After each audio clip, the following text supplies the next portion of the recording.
Never judge a cell by its stereotype. Immune cells. What do we know about these clever cells? We know that they can protect us, and under a certain condition, they can turn against us.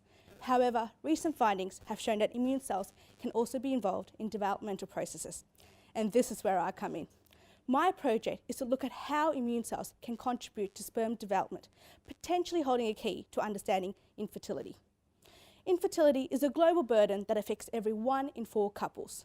For about 1 in 5 of those infertile couples, the problem lies solely in the male partner.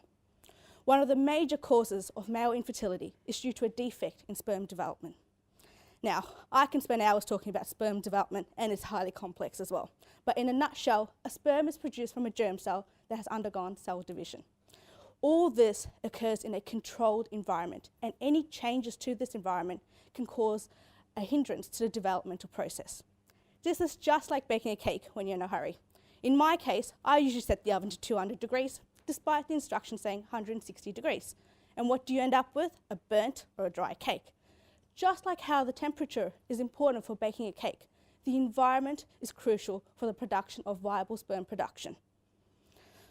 Now, to understand the environment, we must have a good understanding of the cells and molecules that are involved in this process. However, one particular cell type that has not received enough attention are the immune cells in the testes. So before going and figuring out how immune cells contribute to sperm development, I need to know what are the different types of immune cells that are present in the testes. And this forms the first part of my project. To do this, I'll be playing the role of Professor X in X-Men. As we all know in X-Men, Professor X, with his beautiful deep blue eyes and English accent, identified his mutants and their abilities using a fancy system called Cerebro. Well, I'm going to play Professor X.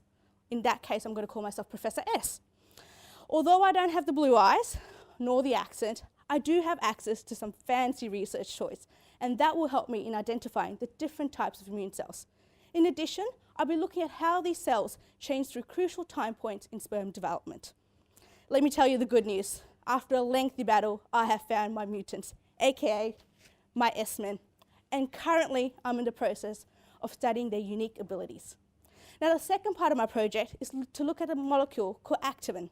Now, activin is important in sperm development as well as known to influence immune cells. My job is to manipulate the levels of activin and observe the changes that are occurring in these immune cells. Now, at the end of my project, I'll be able to reveal the link between my S-men, the immune cells, activin, and sperm development. This will ultimately open up avenues into potential treatments into male infertility. Thank you.